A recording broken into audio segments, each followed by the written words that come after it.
Welcome to Forbes Newsroom. Joining me now is Dr. Marshall Shepard, a meteorologist and Forbes senior contributor. Dr. Marshall Shepard, thank you so much for joining me. Thank you for having me again, Brittany. Of course, so we've seen developments of Hurricane Ian. We saw the storm sweep through Cuba yesterday, and it's barreling toward Florida. When can we expect the storm to make landfall in Florida? Well, it's Wednesday morning. I expect the landfall in the next few hours, perhaps around noon or a little bit before or afterwards. It just depends on the forward speed of the storm. But I want to emphasize right out of the gate, this is an urgent situation. This is a really large storm. It's on the brink of being a Category 5 storm. Last I checked, winds were 155 miles per hour. Uh, that strength of storm combined with the size, it's physically a large storm, and the slow movement of the storm is going to bring a multitude of threats to the coastal western Florida peninsula as well as inland. It's a really it's a tragic situation setting up. Hopefully people heeded the warnings and did not get locked into this idea that I've ridden out storms before. This is likely the strongest storm that part of Florida has ever seen. Wow, this sounds like it has the potential to be utterly devastating. And in a piece for Forbes this morning, you wrote that as a meteorologist, quote, some storms make me very uncomfortable. Hurricane Ian is one of those moments. Can you expand on that? I can. I couldn't sleep last night and the night before because some storms give me that feeling in my stomach, and this is one of those storms because I knew it was going to be a major storm, Category 4 or larger. I knew that it was going to cause upwards. Now I've seen estimates of 16 to 18 feet of storm surge possible in some parts of the west coast of Florida, south of Tampa. Because of the slow movement of the storm, we could see 1 to 2 feet of rainfall over the next couple of days. Couple that with the storm surge, rainfall, all of the water and canals systems and water bodies that are already in Florida and wind. It's just a terrible situation because we've got a lot of people that live in Florida, Brittany, that aren't used to this. They've moved there in the last few years or decade. They haven't seen a storm like this. So that's of concern. There's been explosive growth and development in Florida, particularly in the coastal communities. And you just haven't seen too many storms of this magnitude and size. And what worries me even more is, or as much as the storm, it will weaken some when it moves inland to Florida, but it won't completely dissipate. And so it will likely come out on the other side of Florida and cause some problems on the east side of Florida, up in the northern Gulf region, and perhaps even for Savannah and parts of Hilton Head, South Carolina, where they may actually see another landfall of the storm later this weekend, near the weekend. And you mentioned that second landfall. Will that be as intense as the first landfall in Florida?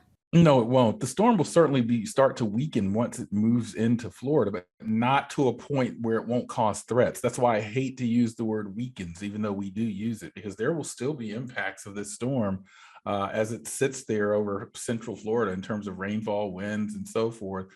It will likely, the forecast models right now say that it'll be a tropical storm if it makes that second landfall near South Carolina or Georgia.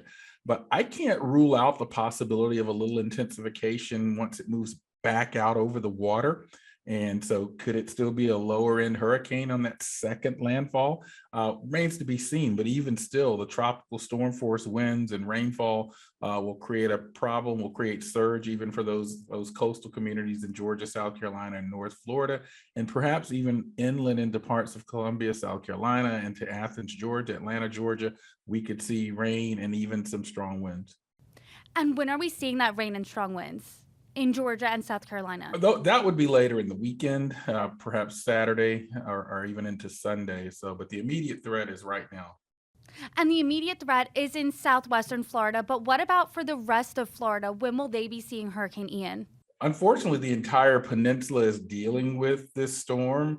We've got tornadic activity in the southern part of the state, into the central state part of the state, and I think that will continue as these rain bands spiral on.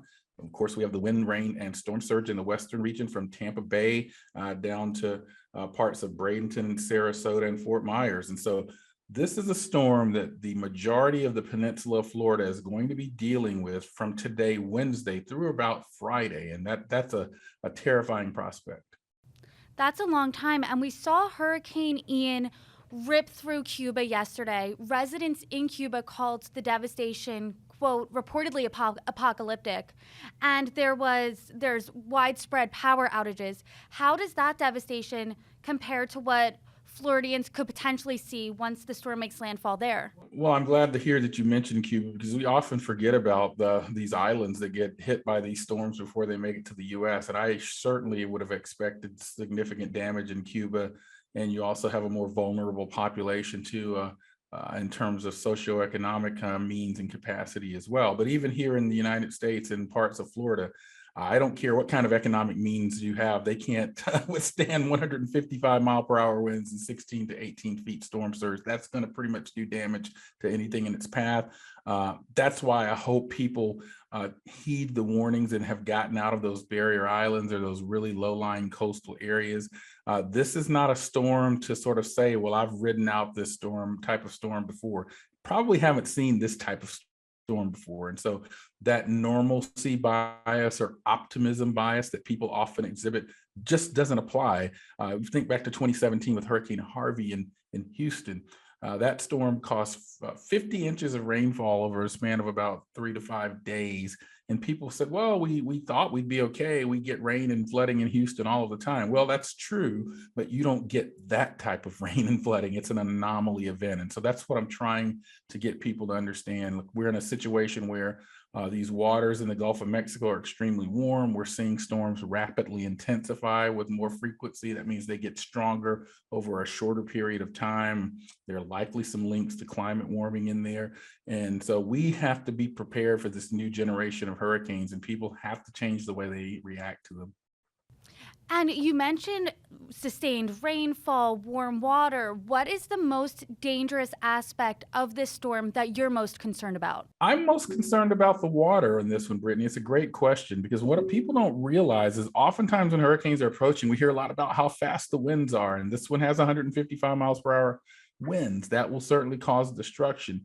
But water is the deadliest aspect of a hurricane. Studies have shown that, whether it's the storm surge or the inland freshwater flooding from rainfall. And I expect quite a bit of both with this storm. We're going to see record storm surges, I believe, along the Gulf Coast of Florida. And we're going to see rainfall measured in feet, literally measured in feet. And that's going to cause devastating flooding.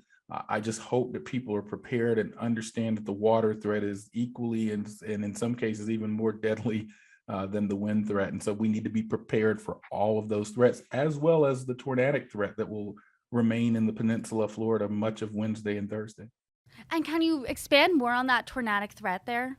I can. I mean, it's just one of those secondary things that happen with landfalling storms that people often don't realize. In the rain bands to the right of the eye of the storm, you can often get tornadoes spitting out of those rain bands. And we've seen that the last 12 hours or so as we get these rain bands moving into Peninsula Florida as the storm is still off the coast.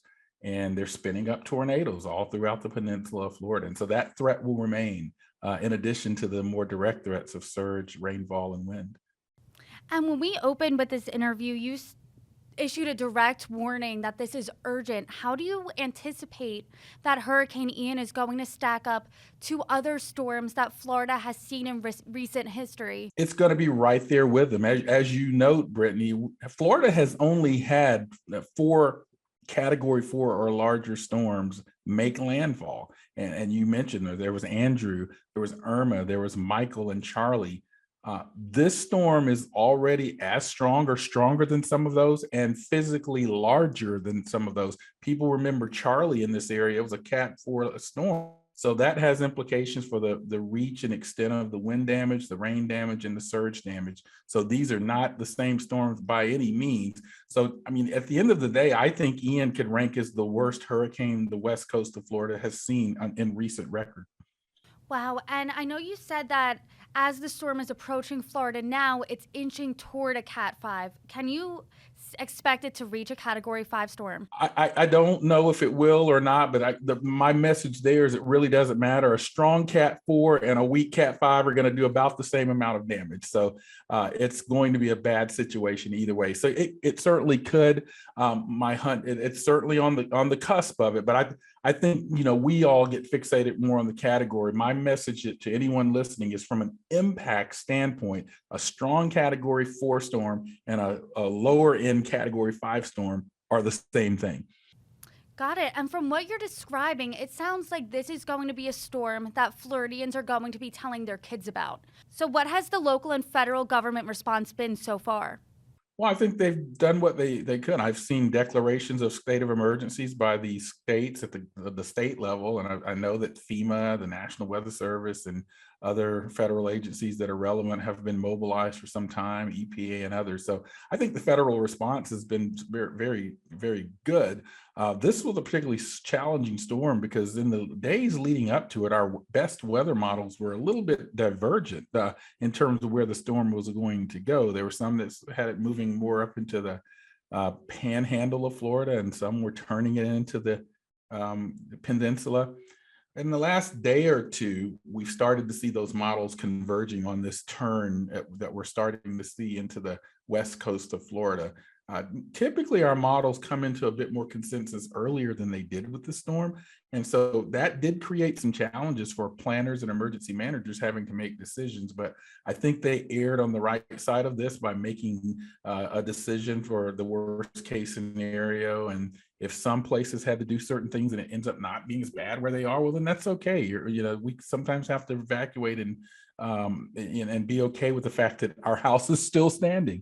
But indeed, for the west coast of Florida and central Florida, this is going to be worse than any of the things they have seen in recent years. And so my thoughts and prayers are already with that region, because I as a professional in this field, that's why I couldn't sleep last night. I know this is going to be a bad situation today and into Thursday.